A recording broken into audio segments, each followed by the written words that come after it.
Yeah, they got it bumping. Leg drop, boot to the face, we won't fold.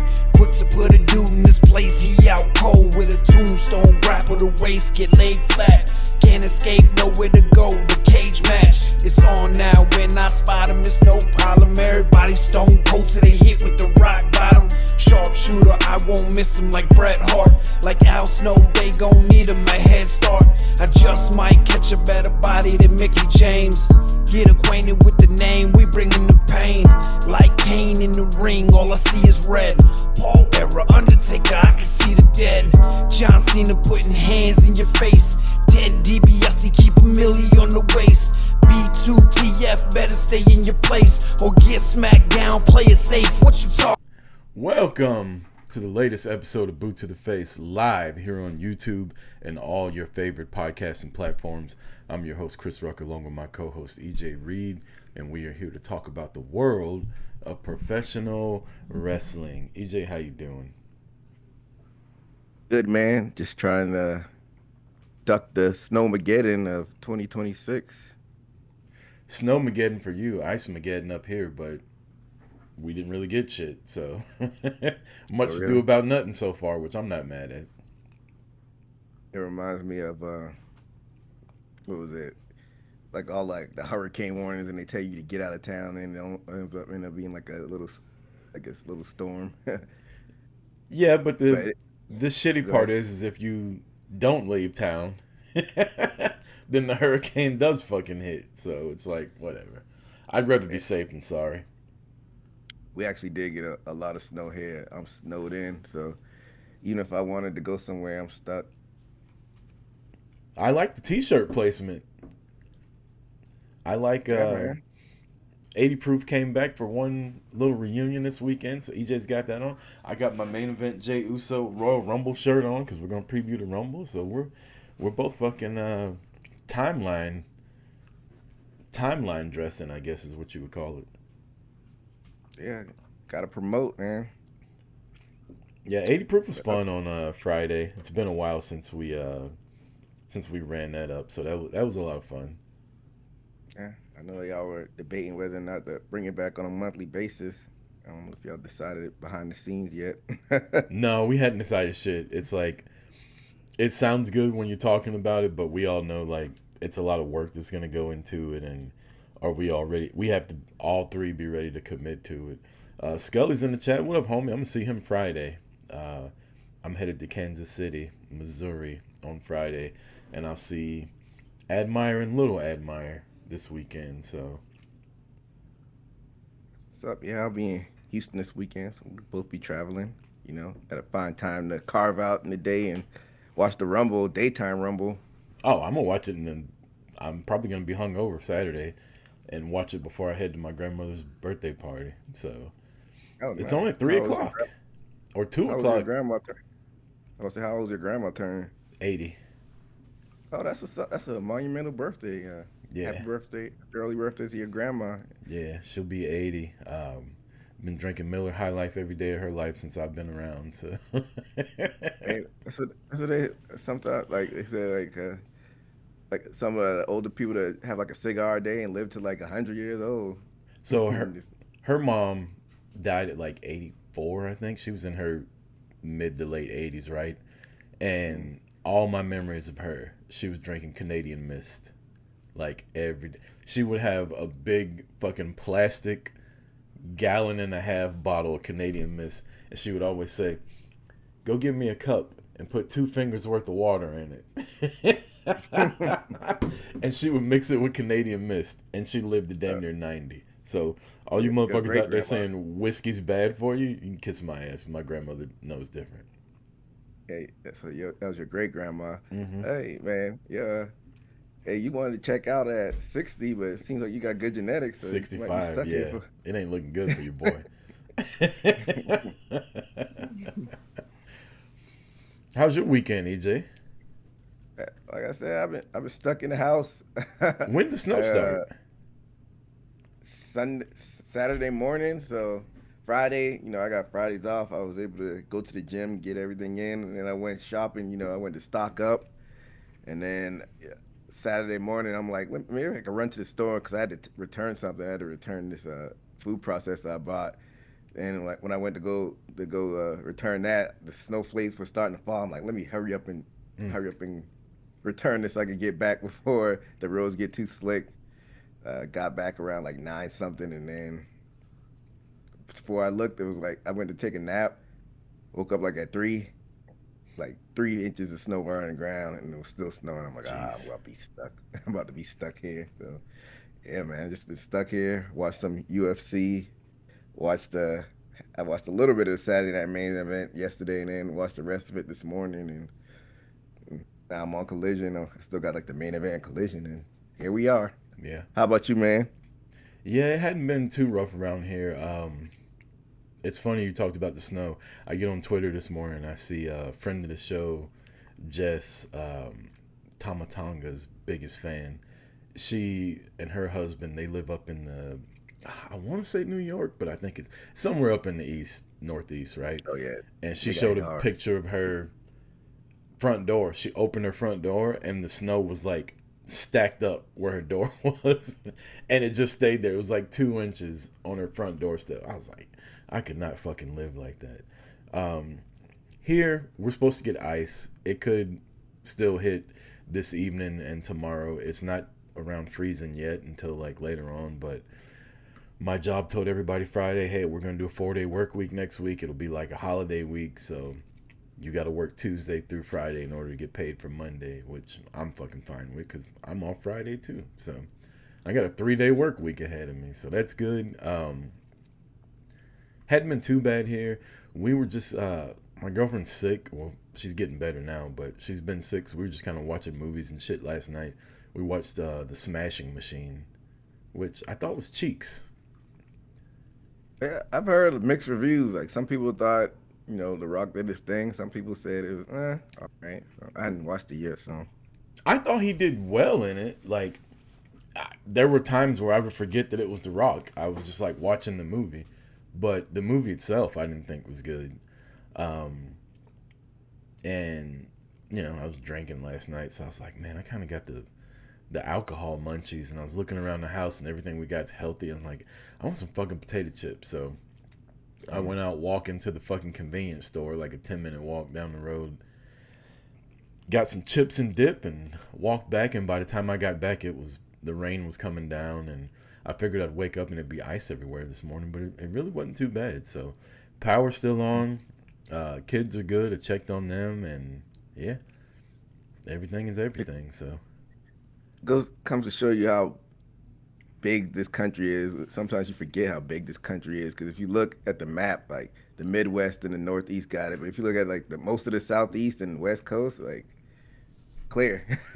well, so like my girlfriend's family, they all live in the Carolinas, right? North and South Carolina. They're covered in snow right now. 4 hours They're away. probably at the top because I looked at the map, like the Low Country, they ain't get anything, but like Columbia and up, they got it, and I think North Carolina, like you said, they got hit with some of it. So Charlotte is where her grandparents live, and they got a lot of snow. And then her mom lives in northern South Carolina. And they got a lot of it too. So yeah, it picked and choose where it was gonna go. But I'm glad it didn't hit here. And this has been Weather Talk on Boots to the Face. Yeah, stay safe out there, whoever got hit with it, and stay warm. Especially check on the older folks that maybe not have a lot of transportation and mobility. Yeah. So EJ, what you want to get to first, man? We got a lot to talk about. We got some AEW talk that we need to get to. Saturday night's main event, like you said, was last night. I got a couple of notes on TNA, and then we got the Royal Rumble preview. So I imagine we'll do the Rumble preview last. But, yeah, so I guess we could bookend them. Let's start off with, the big story of Saturday night main event was last night. Shout out to our boy J-Bomb, one of the hosts on 80 Proof. He and Dez, former Talkamania, they went to Saturday night's main event last night. I was talking to him about it, and he was like, man, it was fun, but it was literally like 2 hours and $500 and something I spent on tickets. And we always talk about it, man. Yeah, I was like, that's the way it's been going. And I told him, He was like, I bought the tickets early, and if I just would have waited, I could have got those tickets for like 25% of what they were. And I was telling him the story about, last year's WrestleMania. I was like, I'm a guy that likes to have my tickets up front. I said, but I trusted EJ, and EJ told me to wait, and we literally like 2-3 days before Mania got our tickets at, what was it? Was it half the price of what the tickets were listed for by the time we got them? Yeah. Yeah, it was like half the price. And it was still fucking high, but I was like, I don't like playing that game, but if that's the way WWE is, you really don't have a choice. But I told him, I said, I'm more AEW TNA now as far as live events. Like, I'll watch WWE more than the rest of them. But as far as going in person, AEW and TNA is way better bang for your buck than what WWE is right now.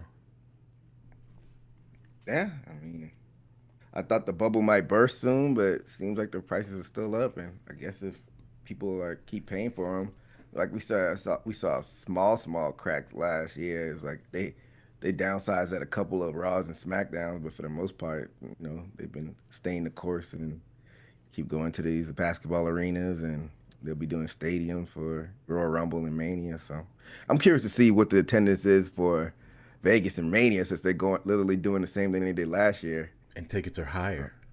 And tickets are higher. So without John Cena.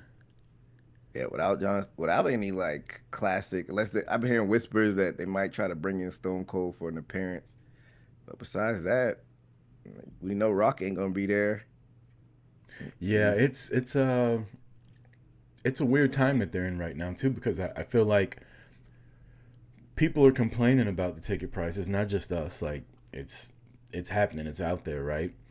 But I feel like they've rode the wave of the John Cena retirement tour all the way to Royal Rumble season, right? So now we're on the road to WrestleMania, and you want to fucking be there. So they're still going to be able to do it, but I feel like WrestleMania is late April. I feel like come May, June, July, that's when I think the rubber's going to meet the road with attendance and stuff like that. And I could be wrong. Maybe they're reading the writing on the wall too, right? And they're going to go down with ticket prices. Who knows? But if tickets stay the way they are, I feel like May and June we'll start to see some changes with attendance and shit like that. And I'm not hoping for that, because I'm there to support the wrestlers. Like, they entertain us. Like, I want them to have somewhere to work. I don't want WWE to have to lay people off. But these ticket prices are just fucking insane right now.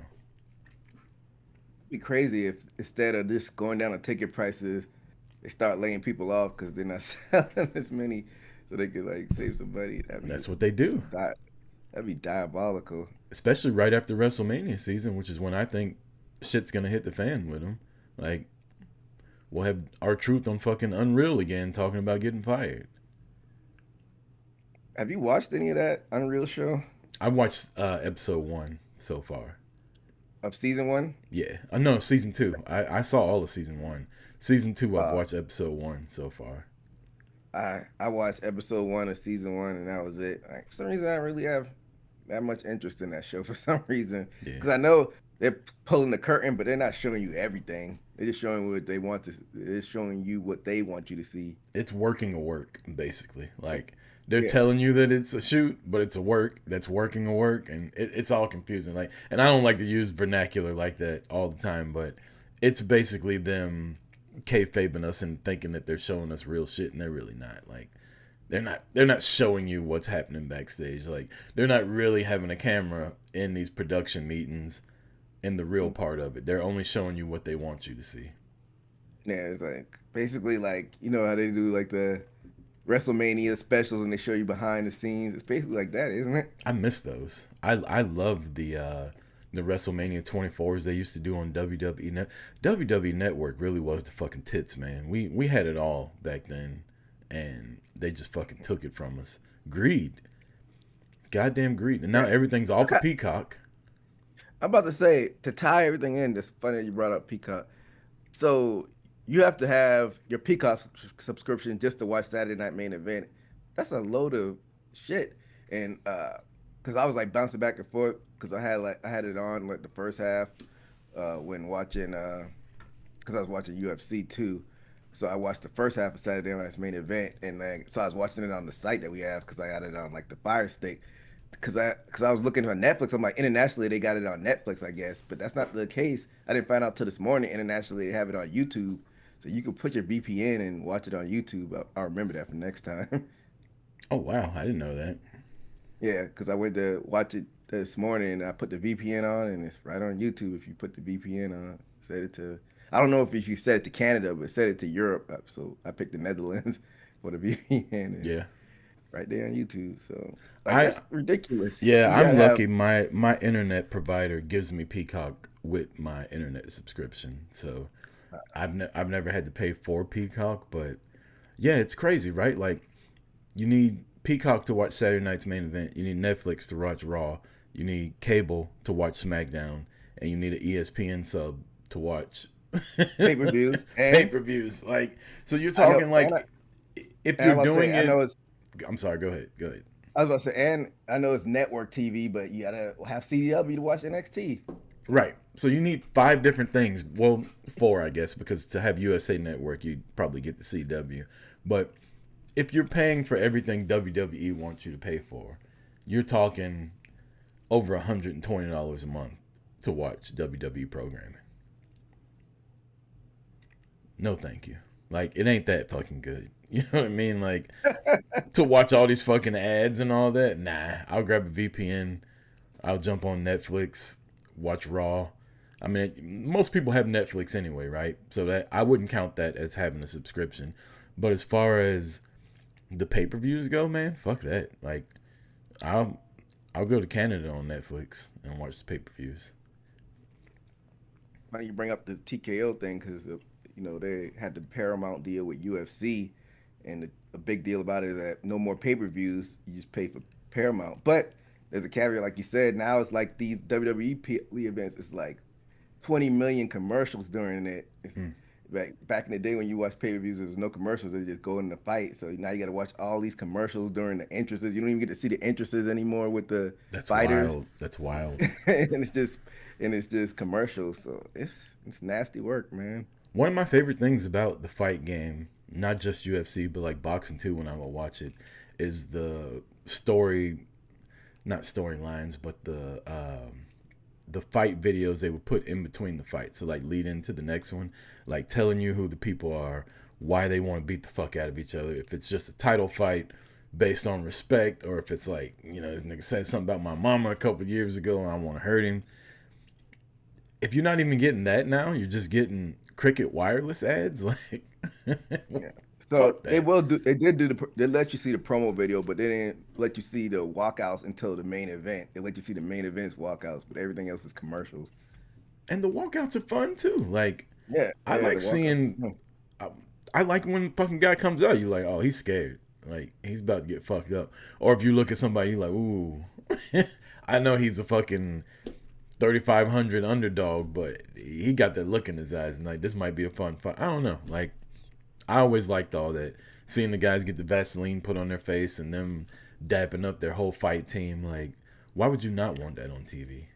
Oh, because you're greedy. That's why. Yeah, they agree. TKO, man. Yeah, I wanted TKO. I mean, they wanted Vince out, and Vince should have been out, but I think he sold it to the wrong company, but it is what it is. Yeah. Saturday night's main event, though, in itself, to me, it's always a throwaway now. Like, I don't think anything of significance is gonna happen. Obviously, John Cena got retired at the last one, but any other Saturday night's main event, there's been no title changes. There's been nothing. Good matches, AJ and Shinsuke, I thought killed it. I thought the women were fucking phenomenal as usual. Like, Liv and Roxanne, the story with them. Liv taking a pin. Don't know that I like that. EJ. I knew you were going to say something about that. I mean, you would think her young girl, Roxanne Perez, would be taking it, but I don't understand it. But who am I? That's your boy Paul Levesque for you, I guess. I mean, this is perfect for Liv to end up winning the Rumble, which, spoiler alert, that's going to be my pick later. But it's also setting up the stage for Roxy to probably turn on Liv.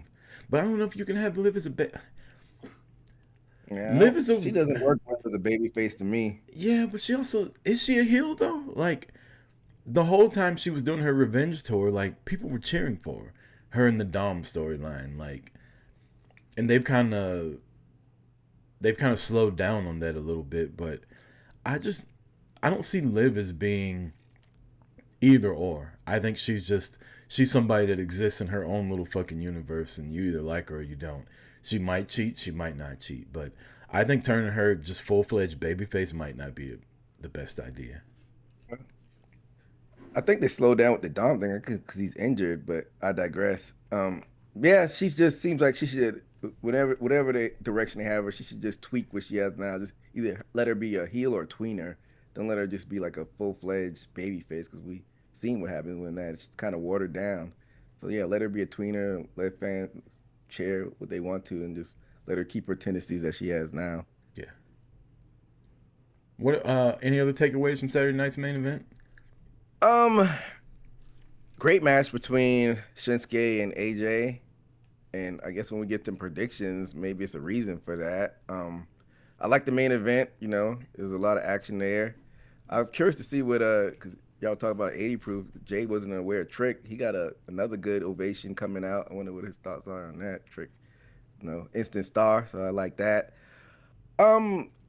So with the beginning of the event with Cody and Jacob not having a match and them just brawling, I didn't hate that, because you don't want any of them to take a loss. That extends the rivalry going into Mania season. So I wasn't mad at that. But the kind of side note, they did it on like on SmackDown. They had Carmelo and Dragunov, and that was another great match, and it ended with like a DQ. Not a DQ, Miz interfering. Miz interfered. Come on, so like on one part, like I was with the shenanigans with Cody and Jacob, but then like, why'd you have to ruin a good match with Carmelo and Dragunov? Why couldn't somebody just lose straight up? So because they're gonna end up with a Miz Dragunov Mello triple threat probably at Mania. Yeah, so I didn't like that, but I didn't mind them, Cody and Jacob, just brawling. So I thought that was a hot start to the show. Overall, it was a good show. Like you said, not a lot of storyline stuff coming out of it, but it was just a good wrestling show. And I know you probably weren't a fan of the main event winner, but I'm not mad at Sammy winning. I'm not mad at Sammy getting out of the way. He ain't gonna win in the Rumble.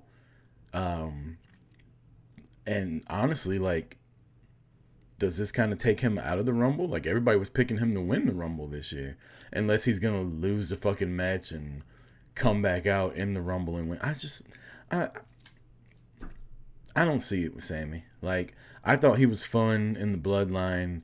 He's a good, I don't mean this to be disrespectful, but he's a good hand. You know what I mean? Like, he's good to have around, but I don't see him as the guy. I don't see him as winning the championship at WrestleMania.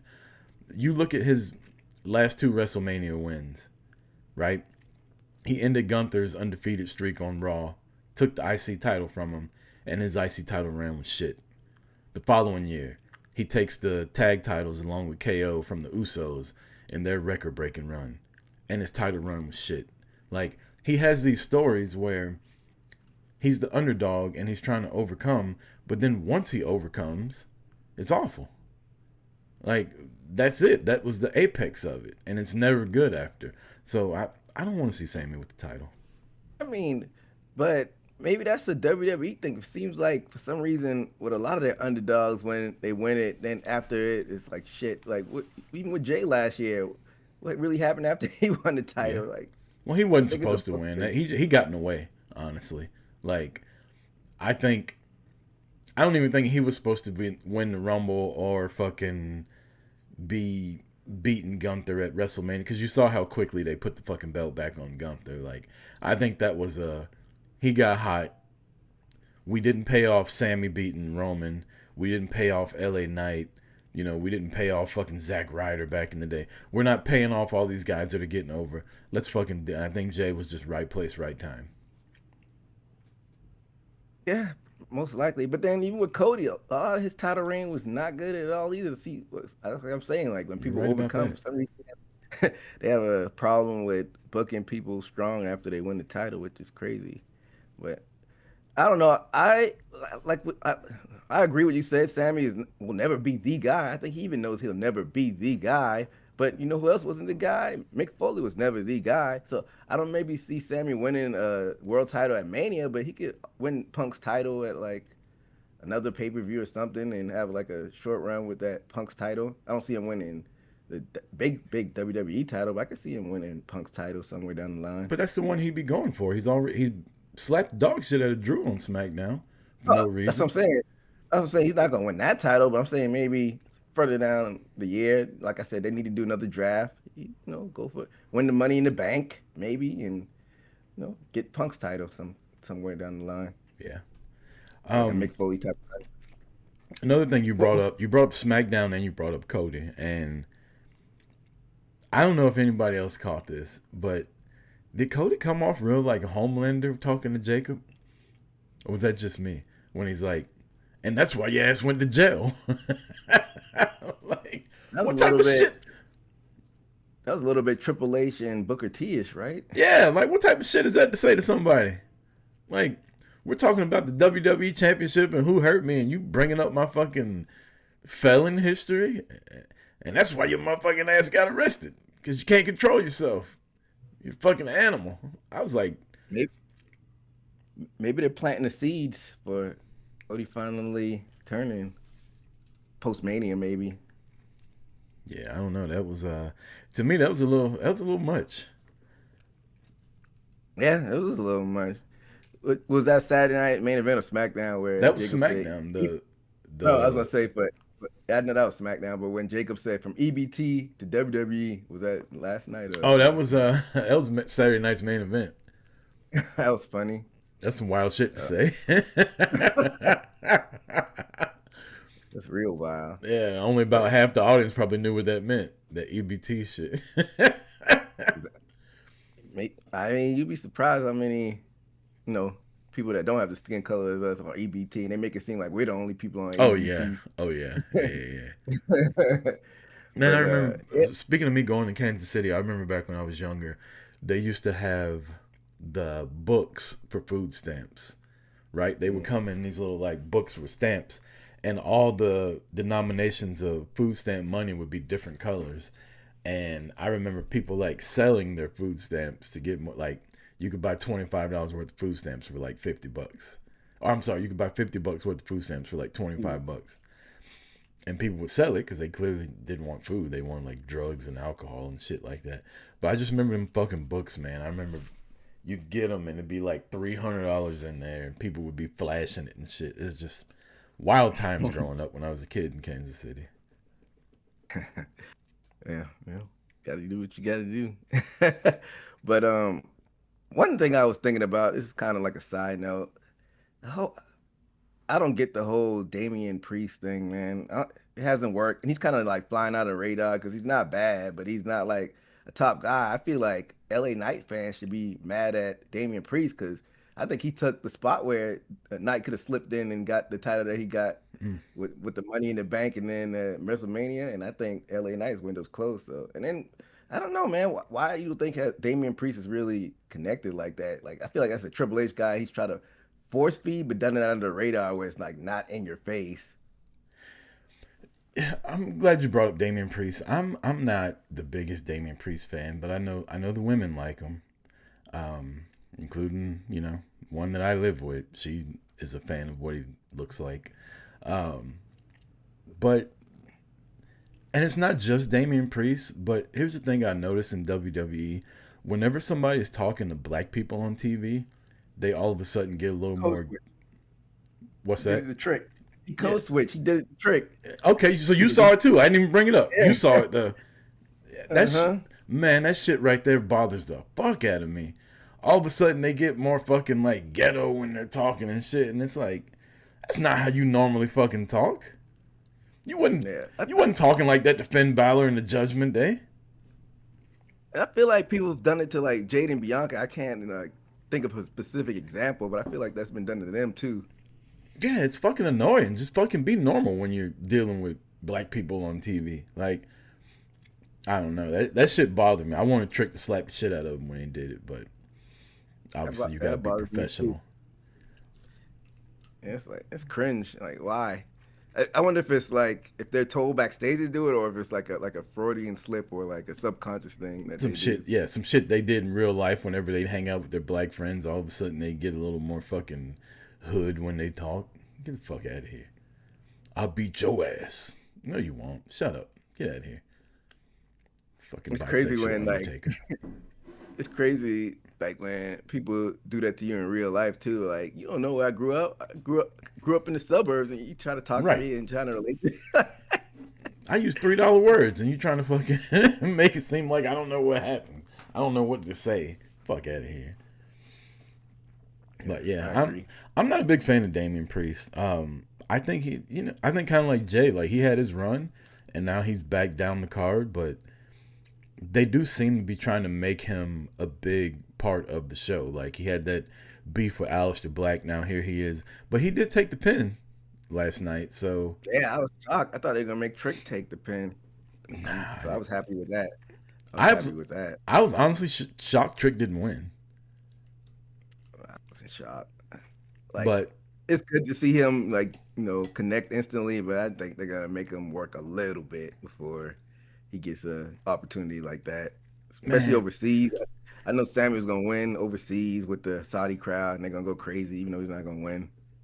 yeah, but just this is where it sucks that it's gonna be in Saudi. I mean, the whole thing about Saudi Arabia sucks, but this is one of those things. It's gonna be Trick's first fucking Royal Rumble, and when that entrance music hits, is the Saudi Arabian crowd gonna be chanting "Whoop that Trick" like all those fucking people there?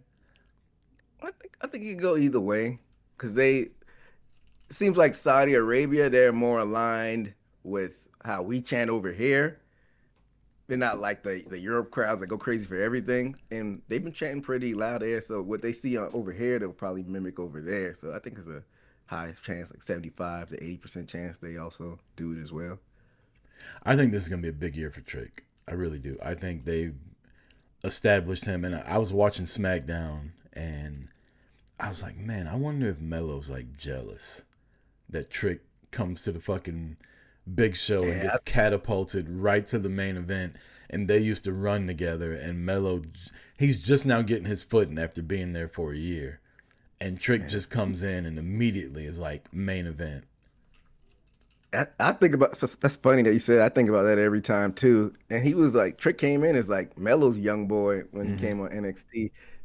I WWE is the big man company. I hate to say it. Trick's got the size.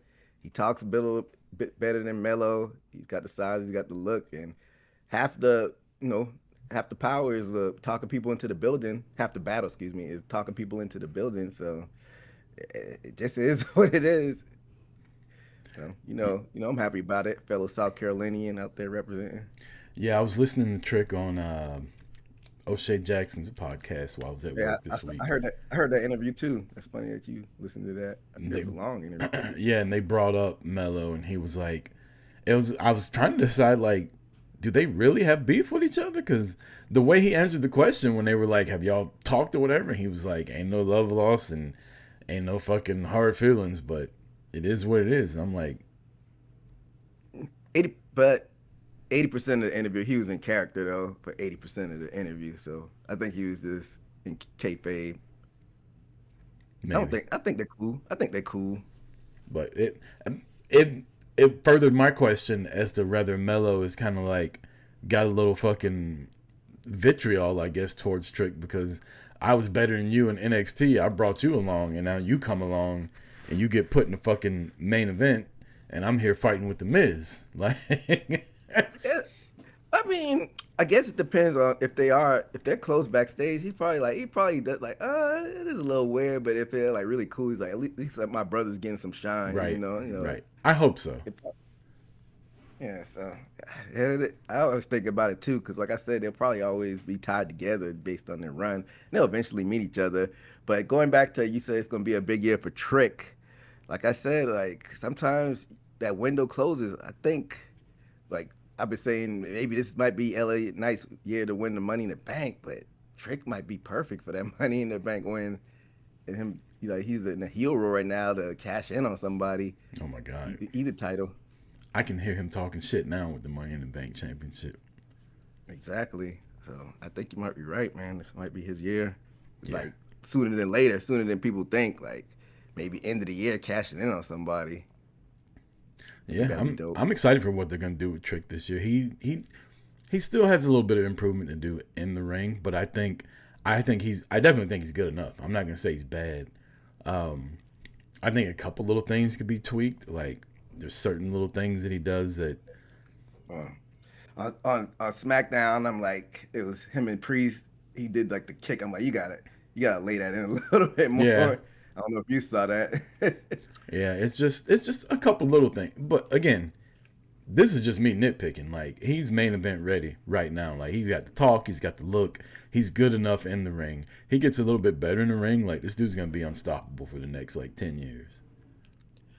And if I'm Oba, I'm kind of feeling a little bit type of way, even though I'm sure we're setting up for Oba to have a big showing in the Rumble. But he's kind of getting like a head start on you, Oba. So Oba's probably like, let me loose. Like all these damn vignettes. Nah, Let me cook. I think they got big plans for Oba. I don't think he's got anything to worry about. I think Oba, and we talked about this when it happened, and we put a fucking TikTok out there about it. When Oba wrestled Cody, and that showing he had on SmackDown the night before Saturday night's main event, I think that fucking cemented him as, because they probably weren't gonna bring him up yet. And when that shit happened, and they saw the reaction he got, Triple H is like, nah, dog, we need this motherfucker up here now. The hell with NXT. Y'all gonna have to build somebody else. Yeah, I think he's gonna come through in the Rumble and just tear shit up.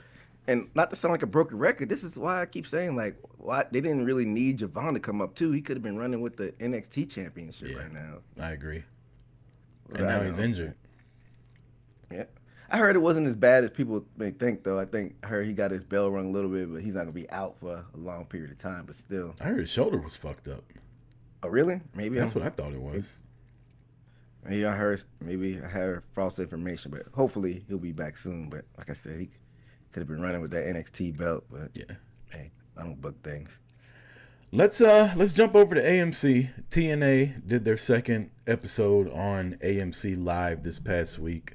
And a little bit of news broke. One, we'll start with the Rascal showed up on AEW last week, and we were kind of questioning, like, where the hell is Trey Miguel? We literally asked last week's episode, and then about an hour after we stopped going live, all this stuff starts coming out about Trey Miguel, and he got released, and then he was like, I'm done with wrestling and respect my privacy and the whole nine. And then he shows back up on TNA Wrestling. What the fuck? So I think that's lame if he was, because you think he'd really be working on himself if he was just doing it just to try to trick people because he knew he was coming back to TNA. I think it's a lame, especially if the allegations that were said and you trying to really work on yourself and then you just pop up. I think that's lame. But if it's something that popped up later on and he just had to jump on the opportunity while it was still open, I guess that's cool. But like, yeah, that's kind of feels a little icky. Like I got to work on myself and then pop back up at Impact on Thursday. I don't know how you feel about that. I mean, I don't know the story, so I ain't gonna judge. Like, I'm kind of with you with if you were just doing that to get exposure for yourself and use that as an excuse, that's fucked up. But if like shit went down with AEW and you're like, man, fuck, like I can never catch a break. Like now all my boys are in AEW, they just fucking fired me. Like I need time to myself. And you're like, you know, that happens on Thursday. And then on Saturday, TNA calls like, hey man, we heard about what happened at AEW. Like, we got a contract for you. We're going to push you to the fucking moon. We'll let you win the contract. And you're like, damn, maybe I do still have value in wrestling. And then, you know, it turns everything around. I could see that. But if he was using it, I'm sorry, go ahead. That's what I'm saying. I'd be cool with you with the latter what you just said. But if he was just using it like that, that's lame. Yeah. So, and we'll probably never know. So I'll take it for face value that, you know, he probably was fucking down in the dumps when everybody got signed to AEW, and then they fired his ass like the day after. And he's like, shit, I just left TNA. They probably don't want me back. Like, now I got to start all over on the indies, man. Fuck this. I'm about to go sell cell phones at T-Mobile. they'll sell cell phones at Singular. Remember that? Yeah, yeah. Suncom. So yeah, I could see how he would be like that, but he ends up winning one of the briefcases in Feast or Fired, and funny online, I was on Twitter and I saw Matt Hardy. Matt Hardy said Trey Miguel won one of the briefcases. TNA's got the opportunity to do one of the funniest things ever right now. By him again. I don't see that happening. I'm leaning towards Macklin, but I don't know. But we still gotta, talk about like the bigger picture things. So rumors and innuendo are that higher up at WBD, it wasn't Tony Khan's call that saying that he had some offensive tweets back in the day, 2020, anti-Semitism and homophobia. Man, but that was a long time ago. So it's happened to Jay Briscoe as well. That's why we never saw him in the company when he was alive. There's literally video out there of the Young Bucks at wrestling shows calling people the F word. Like, you can find it anywhere. Like, Matt and Nick Jackson standing outside the ring talking to, who the fuck were they talking to? They were talking to somebody, and they called the guy the F word. Like, they've all said crazy shit. Like, so that's just an excuse, I think, to, I don't know. I don't know what the actual reasoning was, but I don't buy that shit.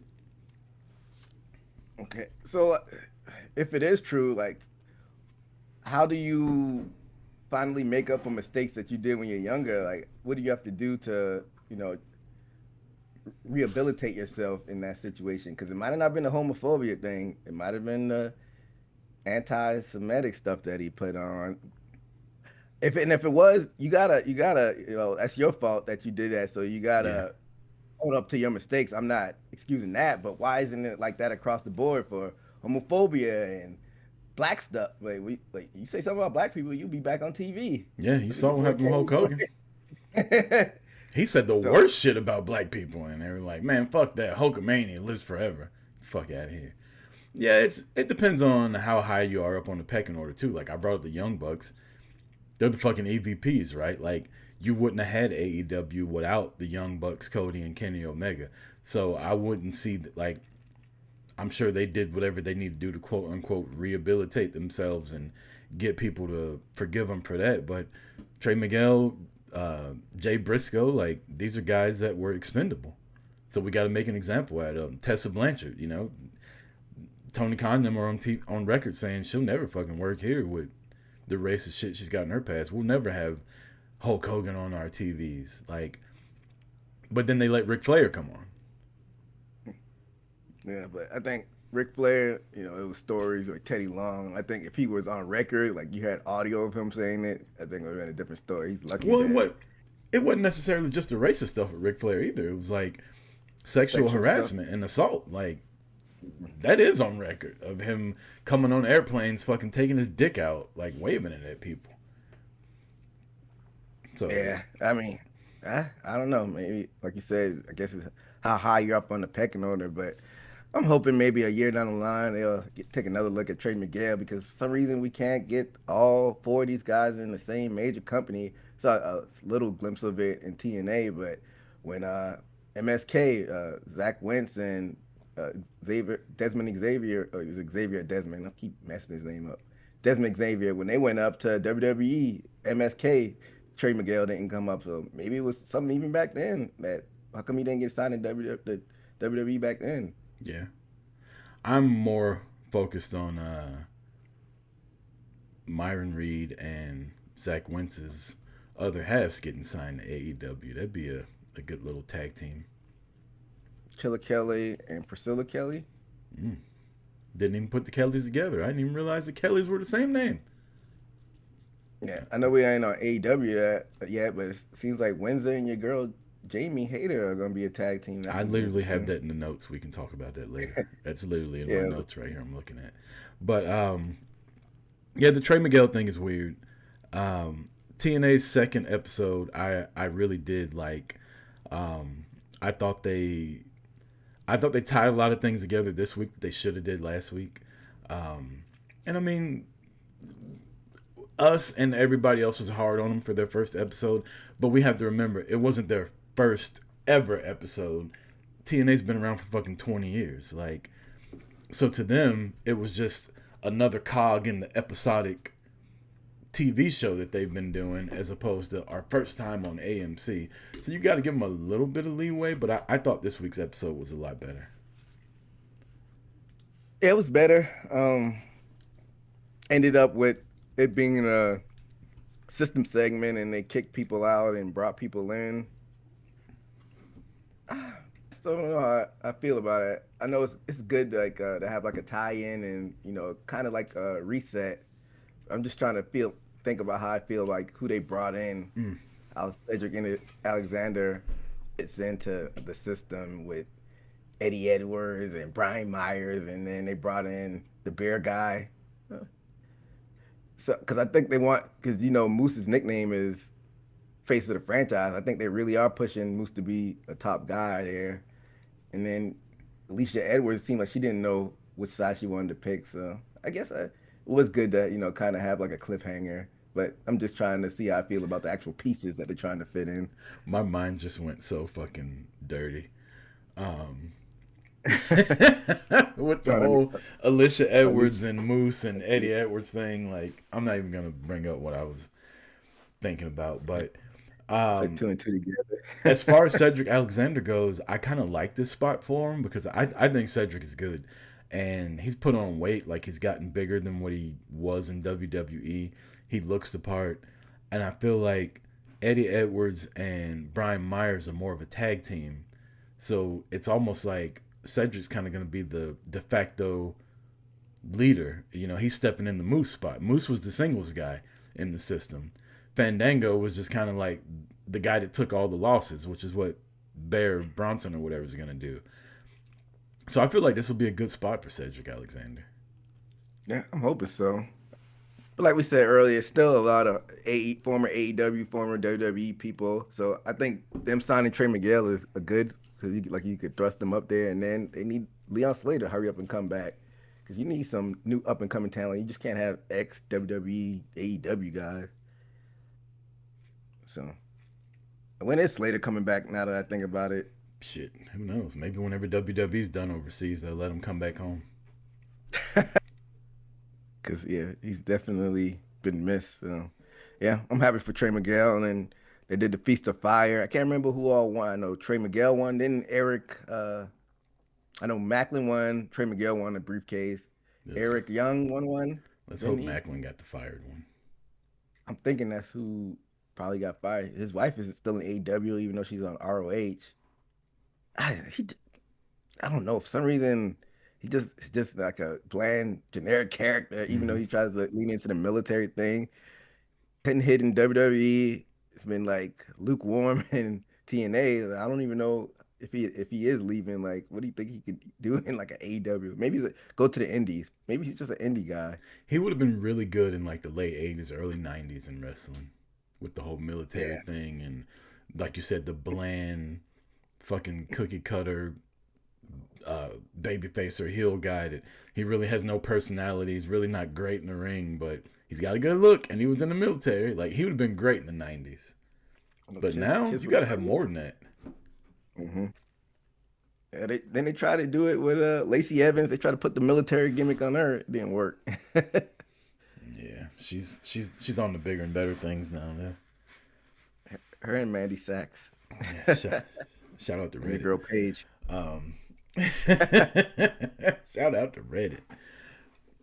That's all I got on TNA. Since we were talking about TNA, we transitioned some kind of way. You got anything else you want to talk about with them before we move on to AEW? We hit everything. I don't know what's the next direction for Santana. I can't remember. I've been watching so much wrestling. I know he cut a promo, but did his next challenge step up? Is it probably gonna be Nick Nemeth, I guess? Yeah, it'll be Nick Nemeth. Which I don't care about. So, I'm hoping they book this second run with Santana right. I do have one more thing on TNA.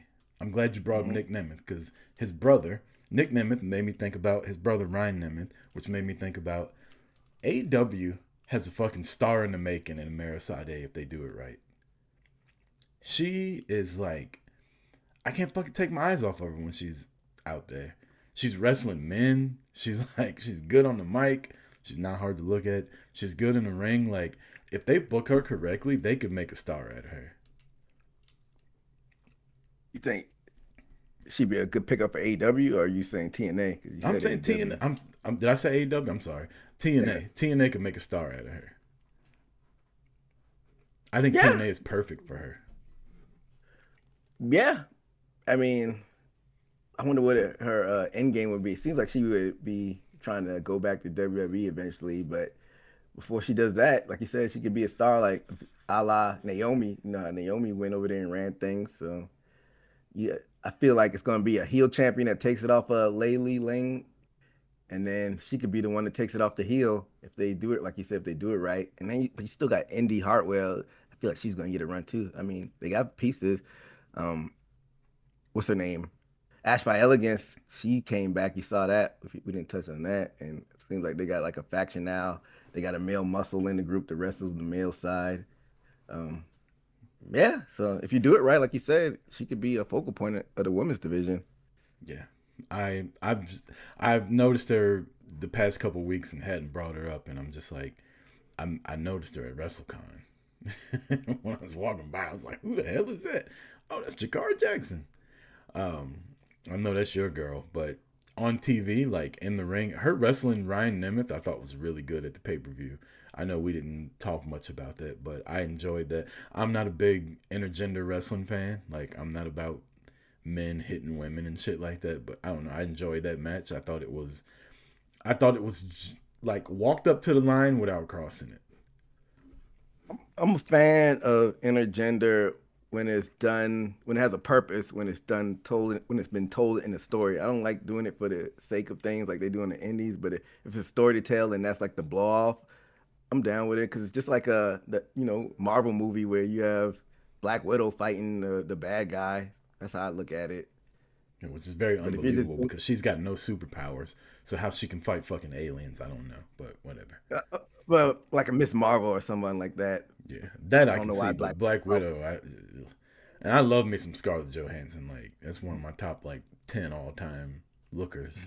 But her in Marvel movies fighting fucking aliens and superhuman people, and all she's got is gymnastics on her side. Like, get the fuck out of here. Like, Simone Biles get her ass kicked by Thanos. You know what I mean? But you know what I meant though, like a Miss Marvel or Wonder Woman fighting like the bad guys. Yeah. If it's told right, then I'm with it. But yeah, I don't like to just see men beating up women just for the sake of it. Moving away from TNA, getting to AEW, we kind of brought it up earlier. I'm randomly watching Collision this morning, and I see who I thought was Lyra Valkyria. I didn't realize how much in the face Alex Windsor and Lyra Valkyria looked alike, because I've been watching WWE Unreal, and they've been doing a lot of interviews with Lyra. And I'm like, who is she talking to? At first, I thought she was talking to Deonna Purrazzo. And then she's like, we need to team up, and we need to start whooping ass. And you were a former champion, and you haven't done shit since you've been back. And just talking down to this person, and the camera flips around, and it's Jamie Hayter. They shake hands, talk about getting matching outfits. I'm like, I don't know. I'm not a big Windsor fan, but I could be down with this. Yeah, and I like how they, teased them getting matching outfits, because that's one thing that TNA does right that I wish WWE would do a little more. When you have women tag team, give them an actual official name and give them matching gear. AEW has done somewhat of a good job, because you still got Megan Bayne and Penelope. They don't have a tag team name. Yeah, they're the Timeless Lump no, Hog. they got a name. Megan Bayne and Penelope. I thought her and her and Marina were like mega problems or something like that. Yeah, the mega problems, but I don't think her and Penelope have a name.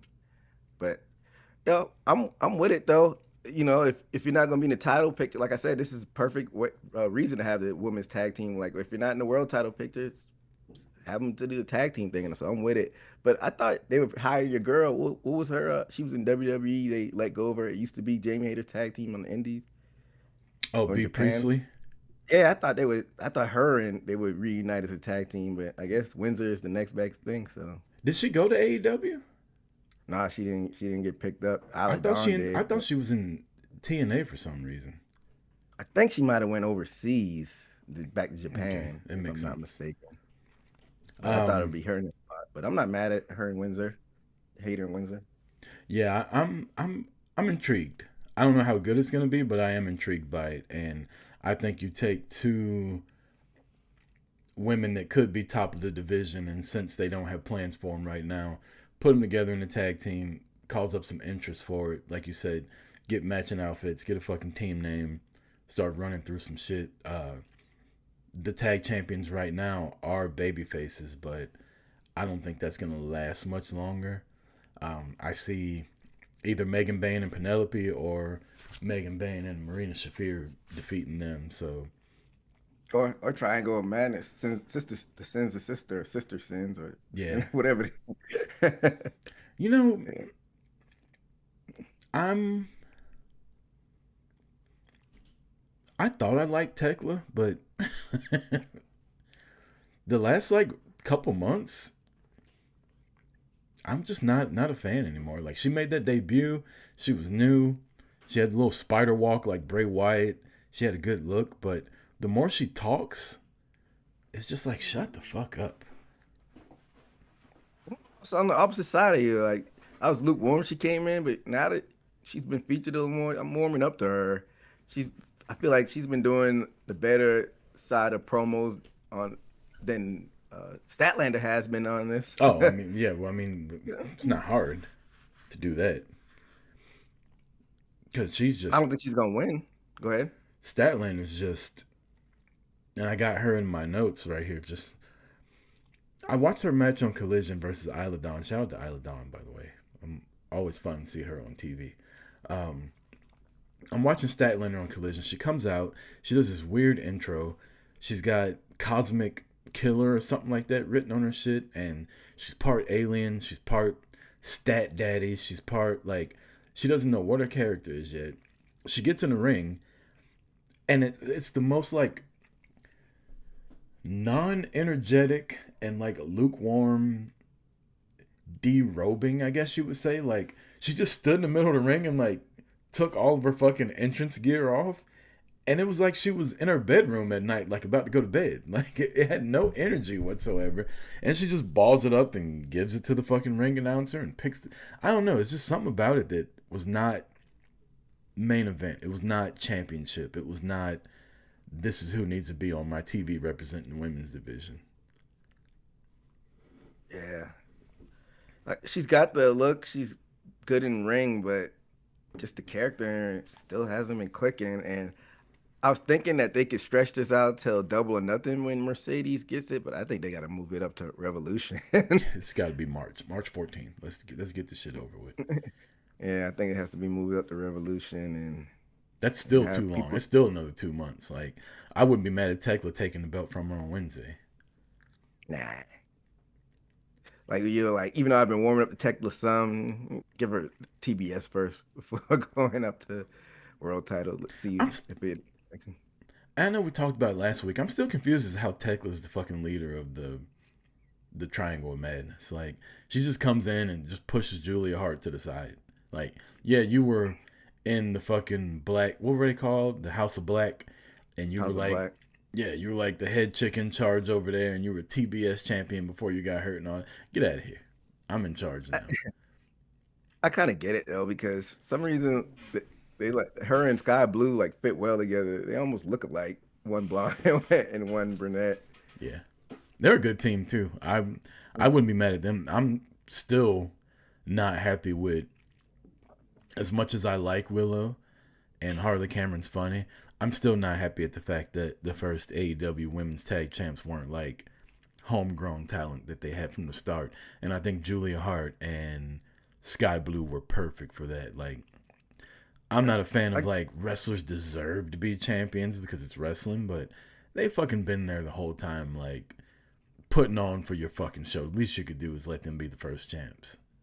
I get what you mean. You mean like homegrown tag team, because both Harley and Willow are homegrown. They just were just like a kind of like a tag team that were thrown together. But they started elsewhere. Like Harley was in NXT, Willow was in the indies and overseas and shit like that. They didn't start in AEW. And I mean, I'm sure Julia Hart and Sky Blue probably started on the indies, but they've been in AEW since day one. I get what you're saying. Well, early on. But I was looking at like old Harley Quinn stuff. I saw Harley Cameron stuff. I saw her do a skit with like Scarlett, but couldn't really find any NXT stuff with her like that. So I can't remember what her name was in NXT. She wasn't there long, and she wasn't very like pushed or popular. But yeah, I get what you're saying. And then what about Hannah J and Taya Mello? I think they would have been good. That they would have been good, but I saw something the other day said Anna Jay's contract's coming up soon, and she might be headed to WWE. We talked about that last week on here. Yeah. I guess you probably saw the story after we got off the. Yeah, I'm not a fan of that. I don't think. And I like Anna Jay. I think AEW is her speed for the women's division. I don't think she can keep up in WWE. Not right now. I'm not saying she can't improve and get in NXT and get in that system and get the coaching she needs and all that. But in ring right now with the way she is, I think AEW is perfect for her. I think she's got a good look. She's built up a reputation in AEW. Like, the fans know her already. I don't think going to NXT or WWE is the move for her. That's just my opinion. But, hey, money talks. Yeah, we saw it with Hobbs. Yeah, with this tag team division being new, that'd be a big loss because it's always good to have more bodies. Maybe that's the reason why they're doing Jamie and Windsor. But yeah, I think she would fit better right now in AEW. But we said money talks, but we're hearing people taking pay cuts to get these WWE contracts. So I don't know, man. People trying to chase their dream. I don't know. I feel like that's something that WWE's implanted in people's mind. That's the dream to go to, and it is if they're gonna use you right. But if you're just not being used, and I don't see what the point is. But yeah, I agree. So we'll see. You had in the notes a Don Calis family. Yeah, I mean, it's getting a little outrageous with all these members that are joining. See, Andrade, that was when we were before we got online. I was finishing up the Andrade. It was interesting. I don't know which feed you saw, but when they were on picture in picture, but I watched the fight. They were like, fans were going crazy over him when he was unrobing, and a bunch of Andrade chants broke out. I'm like, oh, Andrade? Really? Andrade got the juice, dog. You saw him fucking give a girl his phone number. Yeah, so maybe this is how he could get over showing a little more personality like that. So I wasn't mad at that. But so is it like a stripper gimmick he's got? Because he came out and he had pants and a t-shirt on when the match started. Then he took his shirt off. Then he took his ponytail down. Then he took his pants off. Then he's taking pictures with a chick, and his finishing move is called sliding the DMs or some shit like that.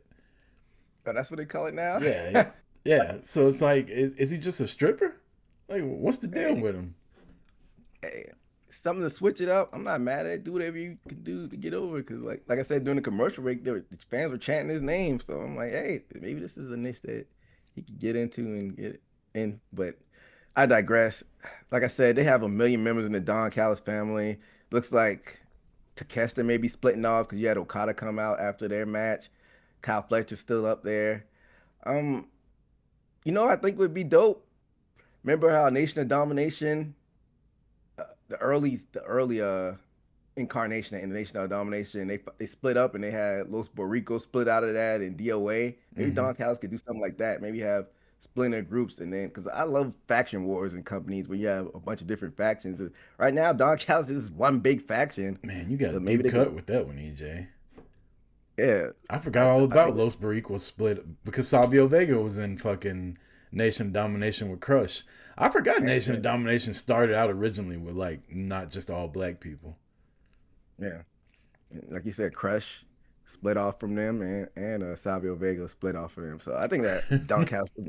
Crush went from being in a militant black group to starting a fucking racist biker gang. Hell's Angels. That's funny. That's the position between that. That's funny. That's crazy work. But yeah, I think Don Calis family should do that because it's getting a little ridiculous now. But the main thing is Don Calis looks like they're going to get in a feud with Death Riders. Mm. I don't know how I feel about that because all second half of last year after John Moxley loses his title, they were teasing him, getting kicked out, and all of a sudden they course corrected. You think this was their plan the whole time, or they just kind of pivoted now that they saw Moxley get the reaction that he did? Because if they pivoted, I'm cool with that. But if this is their plan the whole time, that's trash. How mad would you be if the Death Riders did kick out John Moxley and just join the Don Callis family? I'd be livid. No, I think that would be. Now they that got would be like almost like 32 members in the fucking Don Callis family. It wouldn't be as bad, but it'd be a little similar to the finger poke of doom. Like what the fuck are y'all doing? Don't put that evil out there, Ricky Bobby. Jeez. I do have a couple notes on stuff that I saw in AEW. I thought it was funny that the main event of Collision, Tony Khan was out there with the title after we talked about Carlos Silva last week. Now I don't know if that's how they get down in CMLL, because I think they said something about like the president can't be here, so Tony Khan's taking his place. But I don't know if you caught that Tony Khan was out there presenting the title at the very beginning. I watched everything except the main event right before we got on Andrade's match. Just ending when what I was looking at. So once we get off here, I'll look at it. But it's funny that you bring that up. Maybe it's a CMLL thing, like you said. Yeah. And then Moxley was like, he was on commentary and he goes, we don't just have the CMLL championship isn't just another belt where everybody gets a trophy and all these people just got belts. Like, this belt's actually important. And I'm like, dog, you can't say that in AEW. 75 belts in AEW.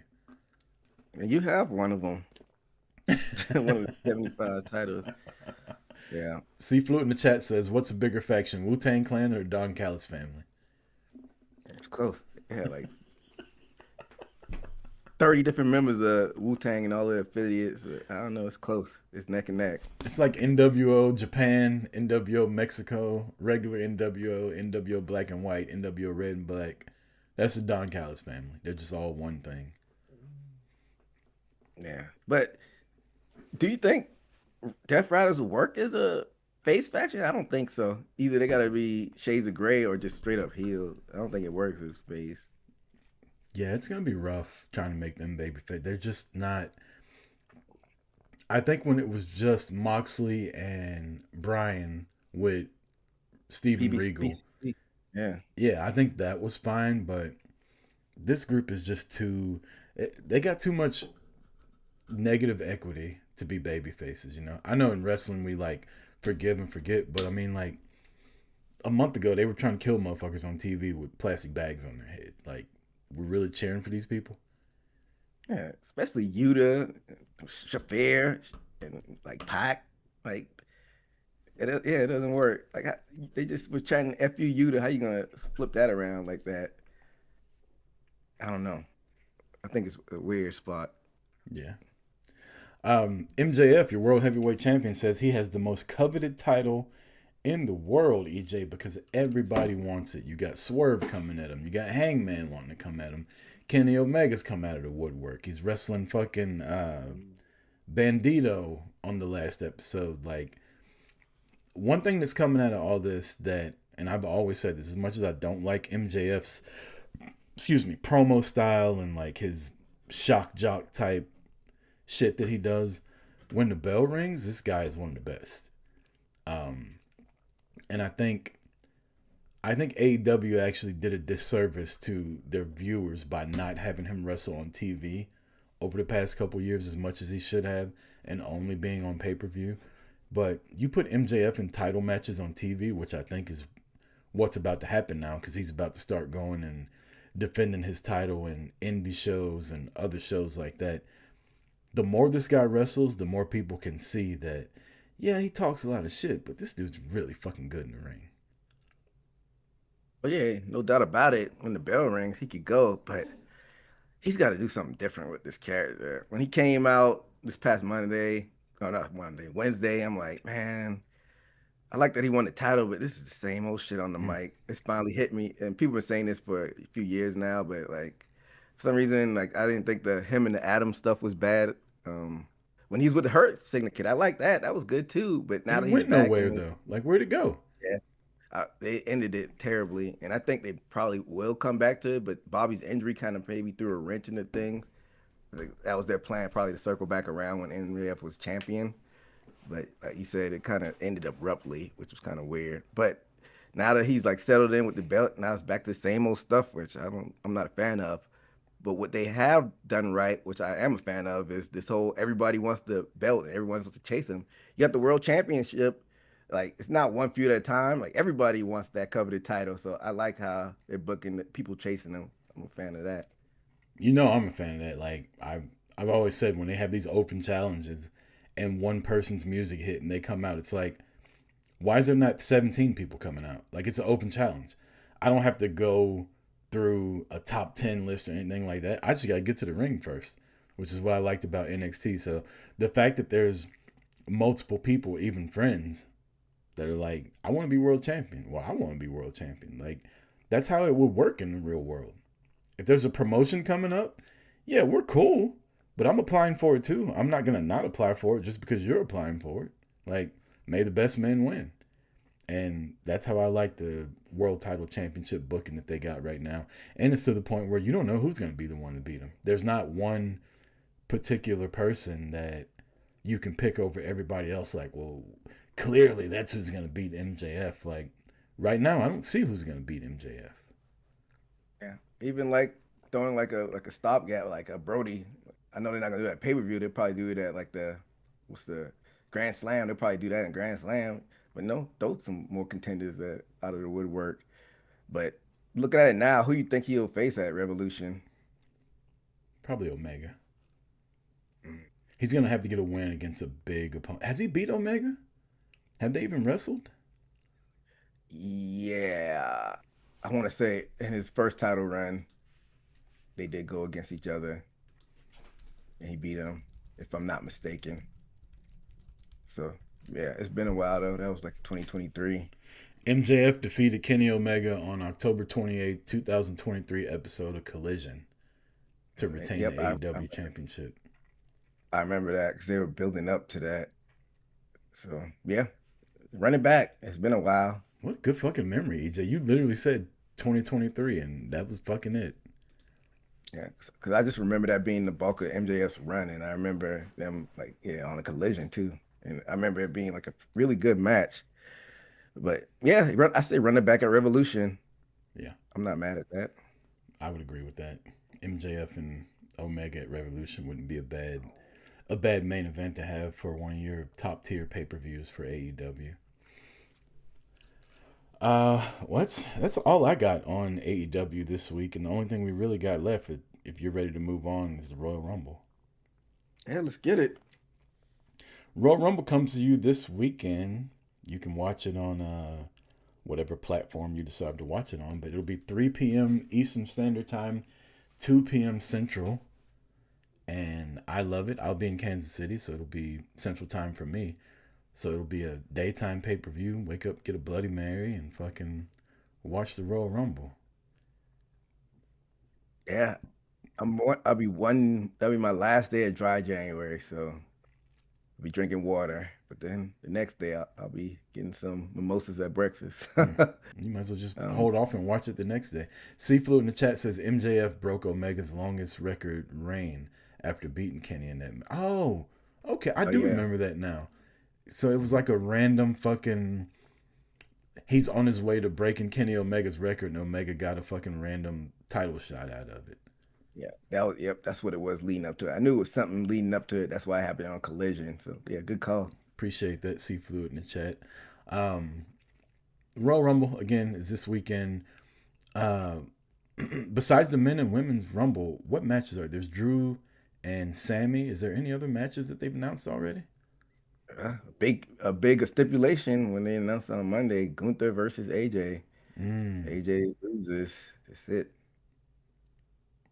So as of right now, we got 4 matches. So let's go ahead and predict these 4 matches. EJ, Royal Rumble is my favorite pay-per-view of the year. It sucks that it's in Saudi Arabia this year because I don't know. I think it's gonna suck when Mania's in Saudi Arabia next year too. It's just something about being in a place where Americans aren't welcome, where you don't even. I mean, you got the option to go if you want to, but fucking good luck. Yeah, I'll be going there. And Yeah, then the woman, it just rubs me the wrong way. and the woman can't wear their regular outfits Yeah, too. all the women are gonna be dressed like Spider-Man. Like you ain't gonna be able to tell anybody apart. Um, yeah, it's not gonna be fun, but Royal Rumble is my favorite pay-per-view, so I'm excited for the Rumble itself. I'm just not excited for the location and the aesthetics that's gonna happen. But let's get to it. AJ Styles versus Gunther. If AJ loses, he's retired. We knew this was gonna be AJ's last year. Did we think it was gonna happen this quickly? Because I got Gunther winning.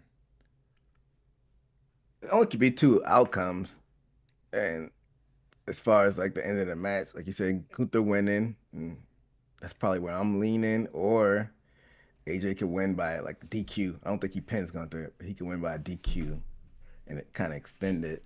But I mean, if you look at it, the match that he had with Shinsuke kind of seemed like it was like a kind of like, all right, we're gonna put this one last banger on because I'm maybe saying goodbye. And then what? It was 10 years ago where he debuted at the Rumble, so this might be a perfect spot for him to go out. But then again, like, does he want his last match to be in Saudi Arabia, not in front of, you know? Maybe that's why they had that great match with Nakamura last night. That was his last match in North America. So I'm with you. I think this might be AJ's swan song. I'm picking Gunther to win too, and keep up this gimmick of him retiring people.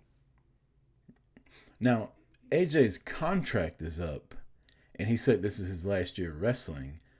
That doesn't mean that his contract with WWE can be up and he can't move over and have a match with Omega. I always thought like once the WWE contract is up, because he's been kind of the past few years, he's been just kind of just helping the younger talent out and kind of just there floating around. I say, why not do like 2 more years where he could just go out there in AEW and put on bangers? I think that would be dope, but I don't know. He might just be done with it. Yeah, he said this is his last year, so I'm thinking he wraps up with WWE and he goes to AEW for like 6 months and just has like a couple dream matches that we've wanted to see for years. And then he rides off into the sunset. But also, like, is he messing up his bag though? Like, if you stay with WWE, they give you a Legends contract, they put you in the Hall of Fame, the whole nine. If you're like, nah, I got 6 months of my career left, I'm going to AEW. They've known to been petty. You think they'd be petty enough to fucking shun him out of it by going and doing something that he wanted to do in wrestling? Yeah, I think short term they would, but he might have to wait a year or two and then they'll come back around because they're not just gonna leave him out the Hall of Fame altogether. Even though Triple H could be petty too, I don't think he's Vince level petty. So I think they were just kind of prolonging a little bit. So he would probably delay himself, but Tony would throw a bag at him too, so he'd be compensated money wise. But like you said, post career wise, that would probably mess him up a little bit. Legacy wise. For his Legends contract, but it is what it is. Yeah. It's whatever he wants to do. I got Gunther winning and I got fucking AJ and Omega at All In. That'd be dope. Did they face each other in Japan? I'm pretty sure they probably had. I mean, I think they have. But when AJ was there, Omega was in Bullet Club. They were in Bullet Club together, but Omega wasn't the leader at that point. Didn't he kick AJ out? I don't know. I wasn't really keeping up with it. I go back and read stuff, but I don't know. But yeah, that'd be dope. I'm here for it. But yeah, I think I got Gunther as well. Apparently, they've only had one singles match, and it happened at a small Canadian indie show in 2006. So it doesn't really count, man. Yeah, because they're in Bullet Club together. Their careers intertwined famously in New Japan's Bullet Club, with Omega kicking AJ out in 2016, setting up a potential crossover match from Styles and Omega. So yeah, they haven't wrestled on actual TV. So hey, maybe I'm right. Maybe that's the fucking match he's leaving to go get. I'm here for it. You got Drew McIntyre versus Sami Zayn for the WWE Undisputed Heavyweight Championship. And I got Drew Mac. It's over there in Saudi Arabia, so the fans are gonna be, wild for Sammy over there because he shares the same faith as a lot of the people over there. I think it's gonna be a few hope spots, but at the end of the day, it's gonna be Drew Claymore and him. 1, 2, 3. I hope Drew cheats and wins like the dirtiest ways. Why? Just to fucking piss everybody off. I hope he like nut shots him and then rakes his eyes, and then Mr. Fuji comes out and like throws salt in his face. Resurrect Mr. Fuji. Get his ass. Let's wake his ass up. What is he doing? I know that'd be a good way to get more heat on Drew. So yeah, if he cheats, I wouldn't be mad at that. The Women's Royal Rumble, EJ, the names have started coming out on who's going to be there, but for the most part, which I do like, I appreciate them not telling you who's going to be there. Like, I'm still mad about St. Louis when them spoiling that Mickie James was coming. She still got a huge pop, but I think on surprises like that and Batista years ago, like, just let the fucking music hit, man. Like, so you saying they already spoiled somebody's appearance? no, I'm saying they haven't, which is what I like. They've announced a few women, but they haven't announced all 30 of them. So we don't know who's all going to be in the Rumble yet. If you had to pick like a couple surprises, what you think it might be? I don't know, like, people in particular, but I think there'll be some TNA people there. So maybe like a Lei Ling Yi Lee. Maybe like a Gail Kim. Oh, I forgot she's backstage. Is she still backstage there? I can't remember. Yeah. Maybe like a Ash by Elegance. Yeah, maybe a Gail Kim. Maybe a No, they wouldn't bring Tessa out there. Nah. Yeah, maybe. I think that's really. I don't. The star power in the. Well, they got Candice Michelle now in TNA. Maybe they bring her out. Possibility. Maybe one of the beautiful people. Then they just go in the Hall of Fame. Yeah. So I mean, the star power in the TNA women's division is really good, but the legacy star power isn't there to where they would just like. It wouldn't be like Lei Ying Lee, as much as I like her being the TNA Knockouts champion wouldn't get the same reaction that Jordan Grace and Mickie James got in the Royal Rumble. I agree. Well, if they don't bring anybody from TNA back, they could still go in WWE legends. Well, Trish, Tori Wilson. I doubt we'll see a Stacy Cleaver. She seems like she's completely done with wrestling, but she was done with wrestling while she was wrestling. She was never good. She was just hot. I'm trying to think. You can always go to the leader. Well, so, yeah, we'll probably see some of those people pop up. Who you AJ got winning? Lee. Yeah.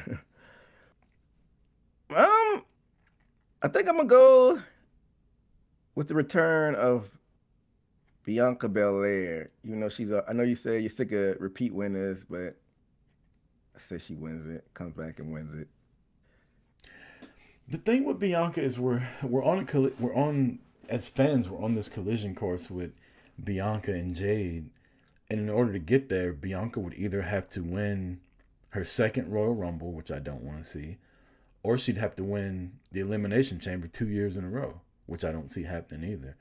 So I think the most logical one is what you're saying is the Royal Rumble, but I'm gonna pick my girl Liv Morgan, man. I think it's time for her to get her one-on-one championship shot at WrestleMania, to finally have a match where it's not a multi-person match, where it's not a tag team title match or something like that. I think Liv's been a fucking soldier for WWE for years and has come up the ranks and has established herself as one of the top stars now. I think it's her time to get her fucking Mania moment. Might be right. Maybe that's why she took the pin at Saturday night's main event, because if you look at it right now, I know Stephanie Baker is still tied up with Raquel Hmm. Rodriguez, but it all ties in with the Judgment Day. So maybe it's Liv going there and stealing Raquel's spot, and you see like you know that's where you see some cracks in the Judgment Day, and the early signs of a breakup. So Or we're gonna do a yeah, Raquel beats fucking Stephanie and Liv picks Raquel to take the title from. see that happening too. So yeah, I'm not mad at the Liv pick. The men's 2026 Royal Rumble. EJ, who you got? This seems like it's more unpredictable because a lot of moving parts. You got an Oba who's probably gonna be debuting there. You got Roman coming back, and that's one of the people that they have announced. Somebody said Roman. Nobody know. Somebody said Roman emailed Adam Pearce and told him he was gonna be in the Roman Rumble because he didn't want to show up and announce it. He sent a text message. That's, that's hilarious. Um, we don't know. Nobody's seen LA Knight in a while. I'm sure he's gonna pop up at the Rumble. Um, who else there? Of course, maybe Sami Zayn loses and then pops back up in the Rumble. You always got Brock in the dugout. Yeah, Brock. You got Brock. Trying to Oba. think of people on the backs outside. Yeah, Oba. So yeah, that feels open. Braun Breaker. That seems like put money on him to maybe win it. But I don't know. I'm gonna go with another repeat winner. This might not be popular. Maybe I say Roman. Roman wins it. Yeah, I think right now WWE is lacking star power in the championship division. Since taking the title off of Roman, I don't think people are gonna say like, look at the numbers and look at all the money and all that. Cody didn't have the same feel as champion as Roman did. Cena had it, but it was Cena's last run, so it was like a built-in aura, as the kids would say. But then Cody got it back. Now Drew's got it, and I'm loving Drew as champion. But Punk with the title also is doing nothing for me. So I think an instant shot in the arm for WWE is put the fucking belt back on Roman. There's so many storylines that you can have with Roman. Does he get the family back together? Is he by himself? Is he having beef with Heyman still? Is he having to make up for all the past people he fucked over? Like Roman versus Drew, to me, is such a good storyline until you have to come down to Roman beating Drew because Drew's whole beef, like his whole personality right now started because the bloodline kept fucking him over. Like, and why that made him a heel, I don't know. But his whole persona right now is like the bloodline fucked me time and time again. So for him to finally get the title, Roman to win the Royal Rumble, and then go beat him, like it's, Drew's gonna lose his shit, man. He might come to work with a trench coat on Monday. But yeah, I I got think Roman. I got Roman winning. I agree with you. even before you pick Roman, I think I might change my pick just to shake things up.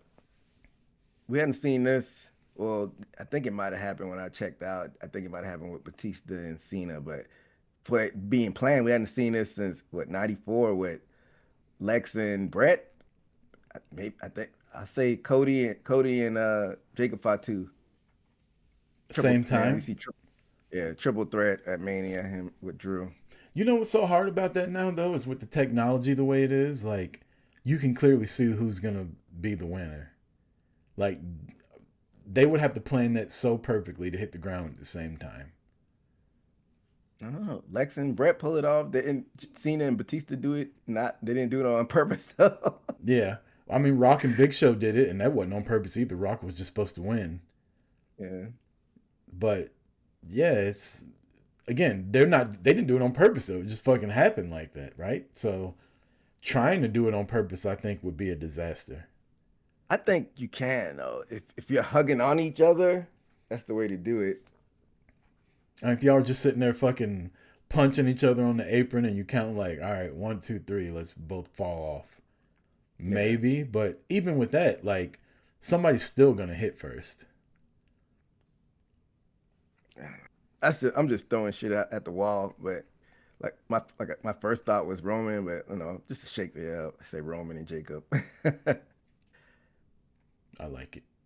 Yeah, then both of them can just fucking pick. Not Roman and Jacob, Cody and Jacob. Sorry, Cody I was and gonna Jacob. say, then instead of fucking having them triple threat, they could both just pick. All right, who you want to fight? I'll fight Drew. Well, I'll fight fucking Punk. Cody and Jacob both go after Drew, and then this is way early. I say it comes down to Roman or Braun with the chamber. I think might change my mind a I little think bit. Roman and Punk is a way they're gonna go, and that'll put. By the time Rollins gets back, that puts Roman in his crosshairs. He's still got to fight with the Vision. You could even get Roman and fucking Rollins teaming up for the first time in forever because the Vision is too strong. Like, I think putting the title on Roman's a good way to go, and then Punk can just be a fucking what do you call it? What's Brock known as? Mercenary. No, fucking special attraction. Oh, special attraction. Yeah, Punk can just be the special attraction because he can't go like he used to be the world champion. Nah. Even though I did like him and Finn Balor's match, I thought that was pretty good. Yeah, Finn Balor did everything though. Like Punk was just like standing in the middle of the ring while Balor was running around him. If he has a good dancing partner, then yeah. But if he has to like carry like a young guy like Braun, you see how it turns out. Yeah. So. All right, well, that's our Royal Rumble preview, EJ. We got NFL Championship weekend this week.